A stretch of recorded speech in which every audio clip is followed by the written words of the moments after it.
ఇంకో 2028కి అనుకుంటా సార్కి 50 సంవత్సరాలు పూర్తయితే రాజకీయంగా ఒక నాయకుడిని చూశానండి. నేను నిజంగా ఏకైక నాయకుడిని చూశాను. ఈరోజు నా సీక్రెట్లు ఎవరికైనా చెప్తే నాయకుడి కింద ఎదుగుతాడేమో అనుకుని భయపడే నాయకుల్ని కూడా నేను చూశాను. కానీ 50 సంవత్సరాలుగా ఆయన అక్కడ ఇంచుమించుగా 50 సంవత్సరాలు రాబోతున్న రాజకీయ చరిత్ర కలిగిన నాయకుడిగా మమ్మల్ని కూర్చోబెట్టి, మా మంత్రుల్ని కూర్చోబెట్టి ఏం చెప్తారో తెలుసా? నేర్చుకోండి అయ్యా, నేను చెప్తాను, చాలా చెప్తాను, మీకు వినే ఓపిక ఉంటే నేను చెప్పడానికి సిద్ధంగా ఉన్నా, మీరు రాజకీయం నేర్చుకోండి, అడ్మినిస్ట్రేటివ్ నేర్చుకోండి అని చెప్పి మాకు లాంటి వాళ్ళందరినీ కూడా సింగపూర్ పంపిస్తే అది కూడా వాళ్ళకి వేరే రకంగా ఆలోచించుకున్నారు. సింగపూర్ పంపించి ఈరోజు బయటకు వచ్చిన తర్వాత మేము అందరూ అనుకున్నారు సింగపూర్ విహారయాత్ర.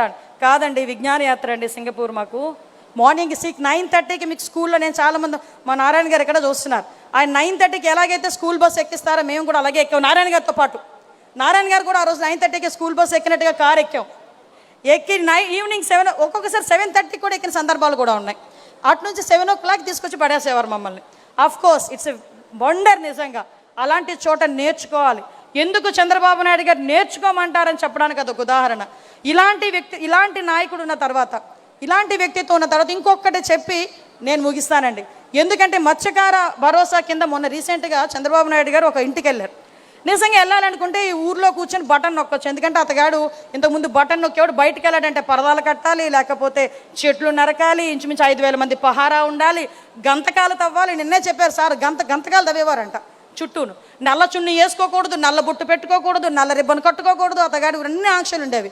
కానీ మన నాయకుడు ఏం చేస్తున్నారంటే, ఒక సంక్షేమ పథకం ఇవ్వాలంటే నేరుగా వీళ్ళ ఇంటికి వెళ్ళి కూర్చుంటున్నారు. వాళ్ళ ఇంటికి వెళ్ళి ఉండడమే కాకుండా వాళ్ళు చేపలు ఎలా కొంటున్నారు, ఎలా అమ్ముతున్నారు, జీవన విధానాలు తెలుసుకొని ఆయన వాళ్ళతో పాటు, నేను ఎందుకు ఇది మెన్షన్ చేస్తున్నానంటే వాళ్ళతో పాటు కింద కూర్చొని భోజనం చేశారు.